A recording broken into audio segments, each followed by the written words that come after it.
안녕하십니까, 희원 선생입니다. 자, 6월 평가원 모의고사가 끝났는데 여러분들 뭐 잘 봤나요? 이게 모의고사이기 때문에 그 결과에 크게 신경 쓸 필요는 없습니다. 이 점수는 1점도 수능에 반영되지 않아요. 그래도 6월 평가원 모의고사면은 이제 재학생 입장에서는 3월, 5월 교육청 모의고사보다는 좀 중압감을 느끼면서 시험을 봤을 테고, 그다음 N수생들의 경우에는 맨날 사설 모의고사 이런 것만 보다가 제대로 이제 성적이 산출되는 그런 첫 모의고사였겠지. 그래서 나름의 이제 중요성을 느끼면서 시험을 봤을 텐데, 국어 영역만 봤을 때 여러분들 예상보다는 조금 쉽게 출제가 됐죠. 그래서 일단 이 시험이 어떤 시험이었는지, 그리고 얼마만큼 많은 학생들이 시험을 봤고 영역별로는 어떻게 출제가 됐으며 앞으로는 어떻게 공부를 해야 되는지에 대해서 먼저 총평을 하도록 하겠습니다. 자, 선생님은 이런 사람이고, 일단 평가원 모의고사 어떤 의미가 있는 시험인가, 이런 의미가 있죠. 재수생들이 이제 N수생들이 처음으로 포함되는 시험이었죠. 성적 산출에도 N수생들이 이제 포함이 되는 거지. 그래서 재학생들 입장에서는 약간 좀 일종의 약간 걱정되는 마음, 두려움을 느끼면서 시험을 봤을 텐데, 본인의 객관적 위치를 파악할 수 있는 첫 시험이죠. 재학생이든 N수생이든. 재학생들 입장에서는 그동안 교육청 모의고사만 보다가, 그거는 이제 재학생들끼리 보는 시험이잖아. 이제 N수생들이 포함되니까 객관적으로 내가 N수생까지 다 포함됐을 때 어느 정도 위치에 있는지를 확인할 수 있고, N수생도 마찬가지죠. 사설 모의고사들은 그동안 많이 봤을 텐데, 사설 모의고사는 또 재학생들이 많이 응시를 안 하지. 그러다 보니까 내가 이 수험생 모집단 안에서 위치가 어느 정도 되는지를 제대로 확인할 수가 없었지. 그런 거를 확인할 수 있는 첫 번째 시험, 그죠? 그리고 수능 출제 방향을 예측할 수 있는, 왜? 교육청 모의고사는 EBS 연계도 아니고, 그리고 또 평가원에서 주관하는 시험도 아니고, 출제 주체, 그 다음에 시험의 일종의 범위라고 할까, 그런 것들이 다 다르지. 근데 이제 수능하고 동일한 경향으로 출제되는 첫 시험이었단 말이지. 그래서 이제 이 평가원 모의고사가 어떻게 출제되는지를 잘 보면은 올해 수능이 이런 방향으로 가겠구나라는 큰 틀을 우리가 알 수 있는 거죠. 수능 출제 방향을 어느 정도는 예상해 볼 수 있다라는 점에서 의미가 있었던 거죠. 자, 응시 인원 한번 봅시다. 응시 인원. 이거 잘 봐야 돼요. 올해 나하고 같이 시험 보는 학생들이 얼마나 많은지 그걸 한번 봅시다. 일단 2023년부터 선생님이 조사를 해봤는데 재학생들의 숫자가 약간 줄다가 살짝 늘다가 그리고 이번에 늘어나죠. 올해 재학생들이 작년에 비해서 많아요. 약 3만 명가량이 더 많습니다. 아, 선생님 대신에 N생이 적군요. N생 한번 볼까요? 7만 6천, 8만 8천, 8만 8천, 8만 9천. 작년보다 살짝 응시 인원이 많아졌죠.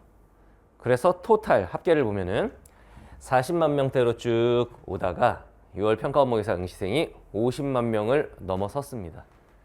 올해 수능을 보는 수능 응시 인원이 작년보다는 많을 것 같아. 뭐 엄청 많지는 않아. 한 3만 명가량 많이 응시를 했는데, 이런 걸 보면 여러분들 정신 바짝 차리고 공부를 해야겠구나. 이런 일종의 어떤 위기감? 이런 걸 느낄 수 있겠지. 여러분들 정신 차리라고 이거 보여주는 겁니다. 응시 인원이 작년보다, 재작년보다, 3년 전보다 더 많았다라는 거. 이거 잘 보셔야 됩니다. 자, 그 다음에 난이도가 어땠느냐. 평이했다. 뭐 좋게 말해서 평이했다지. 좀 쉬웠다. 좀 쉬웠다.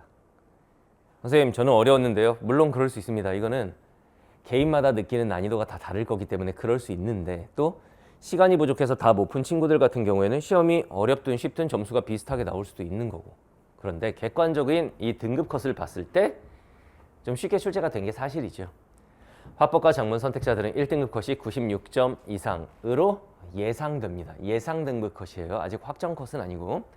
그 다음에 언어와 매체 선택자들은 1등급 컷이 94점 이상으로 예상이 돼요. 여기서 뭐 플러스 마이너스 1, 2점 정도 될 텐데, 1등급이 화작 언매 다 90점대 중반에서 형성된다는 것은 최근에 어떤 국어 영역 시험을 토탈해 보더라도, 다 종합해 보더라도 비교적 쉽게 출제됐다라는 건 부인할 수 없는 사실이지.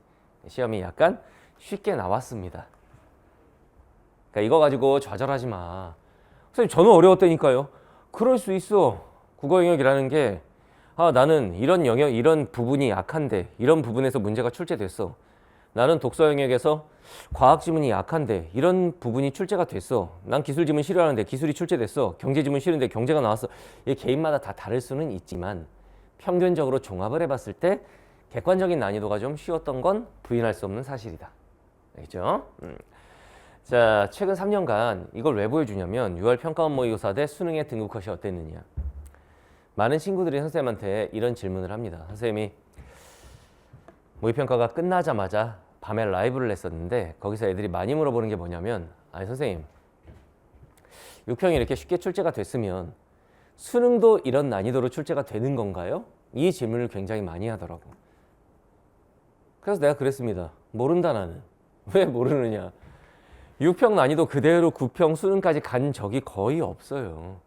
평가원 모의고사를 평가원에서는 어떤 도구로 활용을 하느냐. 학생들의 재학생과 N수생을 종합한 학생들의 어떤 실력이 어느 정도인지를 평가를 하는 거야.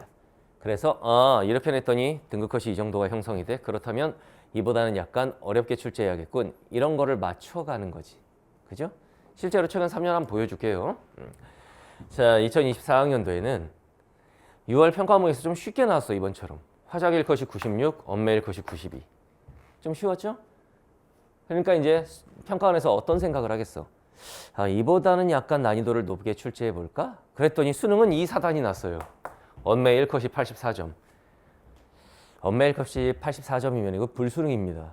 그죠? 그래서 불수능이라고 막 난리가 났었죠. 특히나 이때는 이제 킬러 지문, 킬러 문항을 안 내겠습니다. 막 이렇게 나라에서 선포를 했는데 1컷이 84점 이렇게 떠버려가지고 굉장히 애들이 당황을 했던 그런 시험이었죠. 작년을 한번 볼까?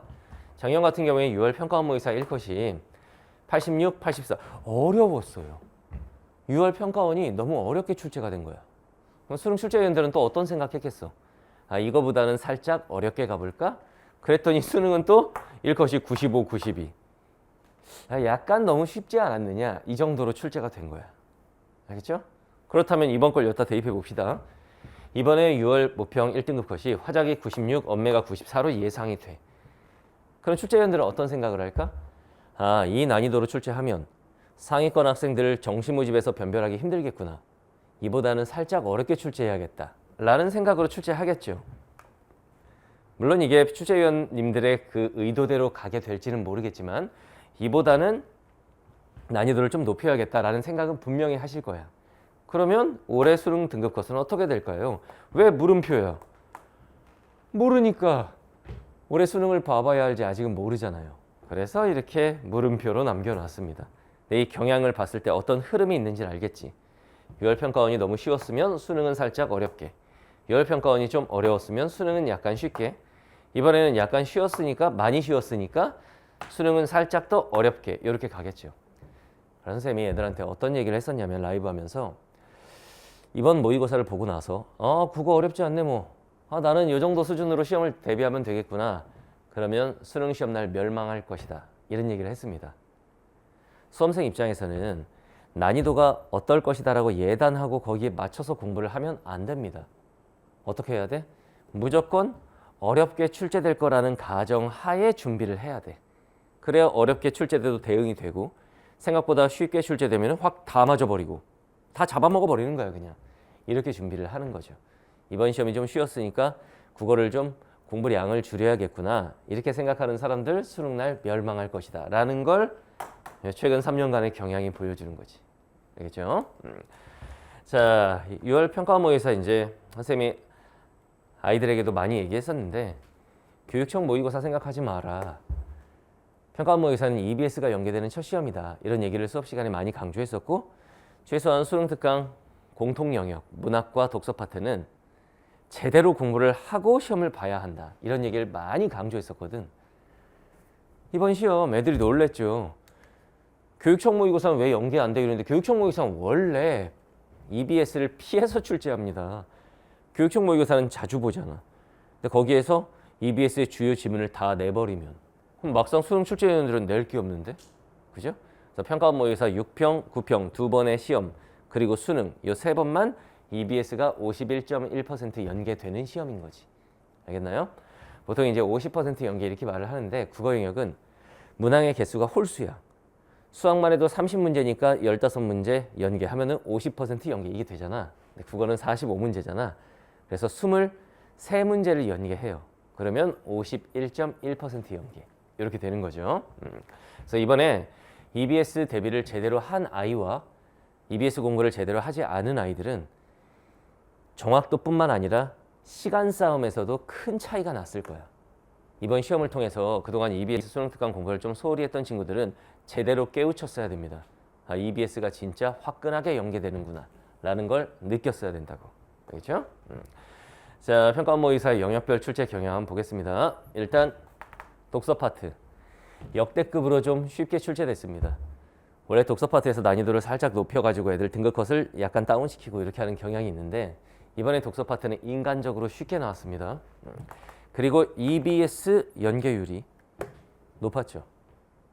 EBS 제대로 공부한 친구들은 주택임대차보호법 나 이거 어디서 들어봤는데 수소연료전지 나 이거 EBS에서 봤는데 이 느낌으로 시험 볼 수 있었을 거라고. 그리고 실질적인 내용도 유사한 부분들이 꽤 있었고 그죠? 그럼 남은 시간 동안 어떻게 우리가 독서 파트를 공부를 해야 되느냐. 일단 첫 번째 지문 독해 연습. 너네가 잘못 생각하는 게 이런 거야. 나 지금부터 비문학 문제 많이 풀어야겠어. 문제를 많이 푼다고 성적이 올라가는 파트가 아닙니다. 뭐 어떤 연습을 해야 되느냐. 지문을 독해하는 연습. 독해가 뭐야? 읽고 이해하는 연습. 그냥 제한된 시간에 대강 읽고 나서 선택지 보면서 막 찾아다니면서 풀고 이러니까 시간이 부족한 건데 지문의 내용을 읽고 머리로 받아들이는 이해하는 연습 이거를 많이 하셔야 됩니다. 알겠죠? 그리고 EBS 연계 학습 중요합니다. 많은 학생들이 그런 얘기를 해요. 선생님, 문학은 작품이 그대로 나오니까 EBS 공부를 하는 효용 가치가 느껴지는데 독서 파트, 비문학은 체감 연계가 거의 안 되는 것 같은데 왜 공부를 해야 되죠? 이런 질문 많이 하는데 작년에 선생님 제자 중에 5등급 맞다가 수능날 100분이 98로 1등급 맞고 연세대 간 친구가 있습니다. 그 친구는 다른 친구들이 다 EBS 독서, 비문학을 무시할 때 자기는 니네는 하지 마. 난 열심히 할 거야 하고 5번을 봤대요. 그 시험장에 갔는데 독서론을 제외한 나머지 3지문이 다 EBS 연계였죠. 그걸 보면서 되게 두근두근하고 내가 EBS 독서를 제대로 공부하길 잘했다라는 생각이 들었대요. 실제로 도움이 많이 됐대. 좋은 결과를 얻었거든. 선배가 그런 식으로 얘기해 준다고. 그러니까 여러분들도 EBS 독서 파트 절대로 무시하면 안 됩니다. 제대로 공부를 해둬야 돼요. 그래서 선생님 같은 경우도 보통 여러분들 인간 같은 경우도 이렇게 보면은 EBS 문학 강의는 다들 선생님들이 많이 하시는데 EBS 독서 강의를 하시는 선생님 별로 없죠. 선생님 같은 경우에는 변형 지문, 변형 문제를 다 만들어서 수업을 하죠. EBS 독서 파트 요즘 수능에 굉장히 중요한 겁니다. 알겠죠? 그러니까 제대로 공부를 해놔야 돼. 자, 그 다음에 문학 같은 경우에도 평이하게 출제가 됐죠. 그렇게 어려운 문제 별로 없었어요. EBS 체감 연계율이 높았다. 그럼 뭐냐? 피부로 확 느껴지는 거야. 독서 파트도 느껴지는데 이거는 이제 독서 파트는 이런 거죠. 출제위원들이 비문학 지문들을 쭉 보다가 요 주제를 가지고 글을 다시 한번 써서 문제를 출제해 볼까 이런 거지만 문학은 시와 소설 원작자가 있어요. 원작자의 원작을 훼손해서 출제할 수는 없지. 그러니까 그 원작을 그대로 지문을 실어서 출제를 하게 되는 거야. 그러다 보니까 학생들 입장에서 나 이거 봤는데 이렇게 되는 거죠. 체감 연계율이 상당히 높았습니다. 남은 시간 동안에 뭘 공부해야 되냐? 문학은 일단 개념학습. 선택지에 보면 개념어들이 이렇게 나오는데 독서, 비문학 파트와 다른 점이 이런 거죠. 비문학은 개념어 학습이 그렇게 중요하다고 볼 수는 없죠. 지문의 내용을 바탕으로 해서 선택지를 구성하잖아. 근데 문학 같은 경우에는 선택지에 나오는 개념어 자체를 잘 몰라서 예를 들면 이번에도 보면은 추상적인 관념을 구체적인 이미지로 표현하고 이런 말이 보기 박스에 나오는데 이게 도대체 무슨 말이야? 이런 친구들은 그 문제를 풀기가 힘들었을 수 있지. 무슨 말인지 알겠죠? 그래서 개념어 학습 제대로 하고 그 다음 영역별로 독해법. 현대시는 이런 방식으로 접근해서 읽어내는 거구나. 고전 시가는 어려운 한자어나 이런 것들이 섞여 있어도 이렇게 접근해서 읽으면 내 실력에서 문제를 풀 수 있는 거구나. 소설은 이런 식으로 접근해서 읽어야겠다. 이런 것들이지. 영역별 독해법에 대한 공부를 좀 하셔야 됩니다. 알겠지? 그리고 EBS 학습이 매우 매우 중요하다. 어떤 친구들이 그래요. 선생님 EBS는 독서, 문학, 선택 과목, 수특 보면은 세 과목 있는데 그거 다 풀어야 되나요? 그러면 선생님이 이렇게 대답하죠. 시간이 되면 다 푸는 것이 좋다. 근데 이제 예체능 계열 학생들이나 이렇게 정시간이 부족한 경우에는 수학에 올인해야 된다든가, 올인하면 안 돼요. 수학에 많은 시간을 할애해서 점수를 올려야 된다라든가 그런 이과 학생들, 이런 친구들은 선택 과목은 차치하더라도 최소한 문학과 독서 파트는 제대로 EBS 공부를 해라, 이런 얘기 많이 했었죠. 그 중에서도 문학은 최소한 3회독 이상 빠삭하게 EBS 공부를 해라, 이런 거 많이 강조했었지. EBS 학습이 매우 중요합니다. 근데 드립다 그냥 EBS만 주구장창 판다고 되는 게 아니고 이 앞에가 전제가 돼야 돼. 개념화 학습 제대로 하고 그 다음 영역별로 글을 어떻게 읽는 것인지에 대한 공부를 열심히 한 다음에 그걸 베이스로 해서 EBS 공부를 하는 거지. 알겠죠? 자, 그 다음 화법과 작문. 평이하게 출제가 됐죠. 쉬웠습니다. 농담 삼아 라이브 하면서 이런 얘기도 했었어. 야, 이거는 공부 좀 하는 중학교 3학년 학생들이 문제를 풀어도 별로 안 틀리겠는데? 이런 얘기를 했을 정도로 평이하게 출제가 됐는데, 여러분들이 좀 눈여겨볼 게 비평문 플러스 면접의 융합 지문. 첫 지문은 발표 지문, 마지막 지문은 이제 작문 단독 지문. 이건 똑같은데 화법 플러스 작문 융합 지문이 가운데 껴 있잖아. 근데 아이들이 보통 어땠냐면은 작문 지문 플러스 보통 토의나 토론, 대화 상황 이런 게 출제되더라 라고 생각을 하잖아. 그래서 화작 선택자들이 면접 파트를 제대로 공부한 친구들이 없습니다. 근데 화법에 여러 단원이 있잖아. 대화, 토의, 토론, 발표, 강연, 면접, 협상 이런 것들이 있잖아. 수능에는 작문 플러스 협상 지문이 나올 수도 있어요. 그렇기 때문에 특정 지문들을 빼고 공부한다. 특정 영역을 빼고 공부한다. 이거 굉장히 위험한 일입니다. 알겠지? 비평문 플러스 면접 이렇게도 나왔기 때문에 화법의 단원들 제대로 꼼꼼하게 공부를 해둬야겠다. 그리고 화작에서 한두 문제를 틀린 친구들은 뭐가 문제냐면은 선택지를 좀 섬세하게 볼 필요가 있어. 그냥 이렇게 쓱 보면 제껴지고 쓱 보면 제껴지고 쓱 보면 제껴지고 다 제꼈어.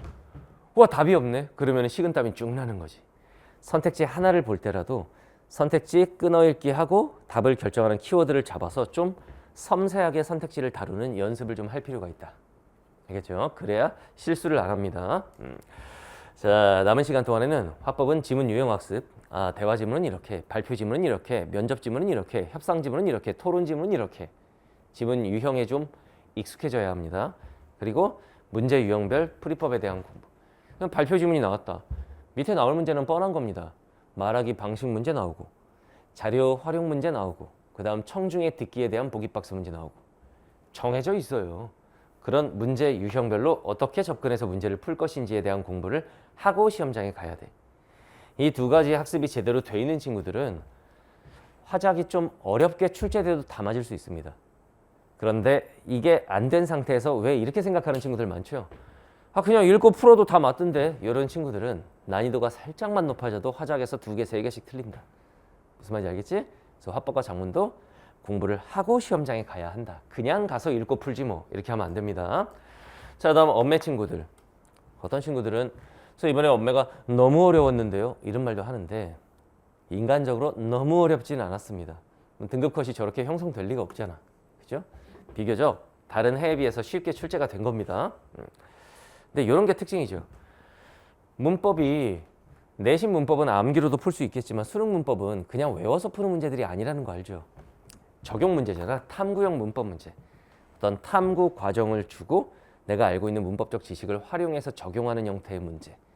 탐구형 문법 문제가 거의 대다수죠. 탐구형 문법 문제에 대한 대응이 필요하다는 거. 그리고 매체가 이번에 변별력이 조금 있었습니다.